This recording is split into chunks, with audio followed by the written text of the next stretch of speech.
Hey everyone, Wesley from Impeccabrew MHA, and I'm back with an update from my run at the Las Vegas Regionals. First, I want to give a huge shout out to all the TOs and judges who worked hard to put on an amazing event. Seriously, everything went super smooth and it was an incredible experience. Now, before I go over my deck choice for the weekend, I want to lay out what my expectations were for the meta and what I was preparing for with my deck choice. Obviously, everyone knows that throws were going to be everywhere and you had to be prepared for them. That one was almost a given. Personally, I was expecting a sizable amount of water decks with card pool clogging defenses like Asui and Mineta. And the third thing I was expecting was a wide array of characters, just everyone playing whatever they wanted since it was the first real event of a new set and nothing had really been solved yet. Basically, I felt like you had to be ready for everything. So obviously I picked Jiro. Not only did I feel like she can answer water decks with flash attacks and throws with aggression, but she's also just a great choice into a blind field, since it doesn't matter what your opponent's gimmick is if they're dead before they can pull it off. On top of all that, I'm basically just the guy that plays Jiro at every event now, and it's just a huge comfort pick for me, since I have so much practice with the deck. I think that's genuinely important in this game as long as the power curve among characters is pretty stable.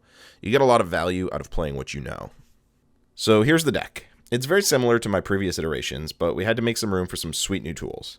Double Jab Pummel was the first edition, and this card offers some insane new power to our ability to extend a turn. The Combo Enhance, though worded in a confusing way, always gives you the +2 to your check when it's used, regardless of whether your opponent blocks it or not. The mind games with this card are real. If they block, you get to loot 2 cards, but this often hits for 7+ damage, so are they really going to take that? Either way, you're pretty happy. Our next addition was Rebound Sidekick, and this was my answer to Wall Clang. Electric Jolt and Zero Grav Lift can be thwarted by Wall Clang, but Rebound Sidekick, when paired with Instant Explosive Release, guarantees that you can get momentum this turn. I did really like this combo, but its lack of weapon or charge keywords made its stats really lackluster, and no charge means that it was really awkward to start with when Double Jab Pummel was in my hand. I also added 3 copies of Small and Limber to replace Amphibious. I really liked this change as we have more agency over cards leaving our stage than we do our pool, and it actually offers us something to do with Unwavering Slash, Untap Enhance, when we didn't need to commit anything to play it. Also, sometimes just adding an extra +1/+1 to a Home Run Comet made the difference between an opponent being able to block or not. I really liked this card. The last addition to the main board was my biggest mistake of the tournament. 3 main board copies of Ready, Set, Go.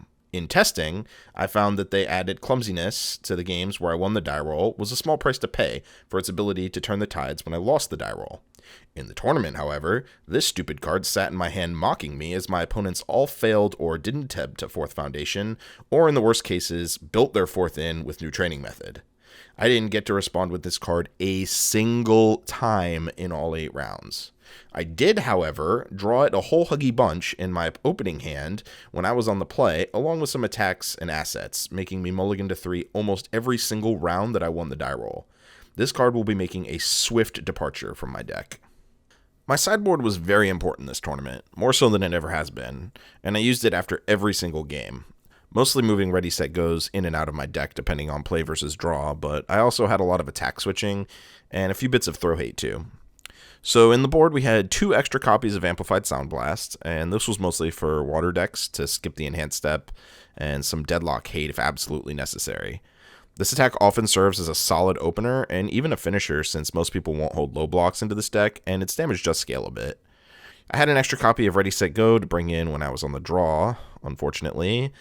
Confused was a throw hate that also served as a way to deal with EX or Powerful. A fairly versatile card that I mostly didn't want clogging up my game 1 draws. And a single Wall Cling to just last that 1 extra attack against the throw deck. I don't like playing a bunch of these because of the bad block and the forecheck, and also it just doesn't progress our game plan like every other foundation in the deck does. I split Double Jab between the main and side as a concession to the water decks that I thought I would face. They often have ways to break up the combo, and it's really sad when that happens, so I mostly just brought them in when they were good, which turns out was every matchup I saw. Fighting Spirit is a real nice way to protect Home Run Comet, and I could see increasing this if that becomes an issue. And 2+ Ultras because they printed a lot of scary mid-attacks in set 2, and sometimes this could theoretically make a Home Run Comet hit really hard or really fast with only 1 momentum invested, though I've never actually had the need for that arise. So that's the deck I brought. Now, who did I face? Round 1, I got paired against Tokiyami 2, who I'd never played against before, but actually the deck looked really cool. He was using a lot of ways to buff his checks and then training with Gunhead to make his attacks hit super fast. He was also using his character to untap 2 foundations, then used Crone Frog to untap his character, then untap 2 more foundations. It was just a lot, and the deck was really cool. He got game 1, and I rallied back in the next 2 games. Round 2, I faced the bird again, but this time a more traditional set 1 bird. This matchup always feels a bit coin-tossy to me, as usually the first person to turn 2 gets a quick kill. Not detracting from my opponent's skill at all, by the way. This was John Mendoza, who went on to do a top 16 finish. He played very well, and I could not endure those massive hits.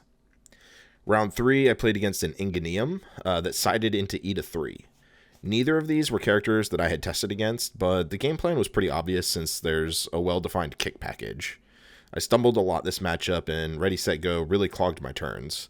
And I feel like this should have been an easy turn 2 kill before my opponent could get Recipro Burst momentum going, but I ended up taking match 3 in the end.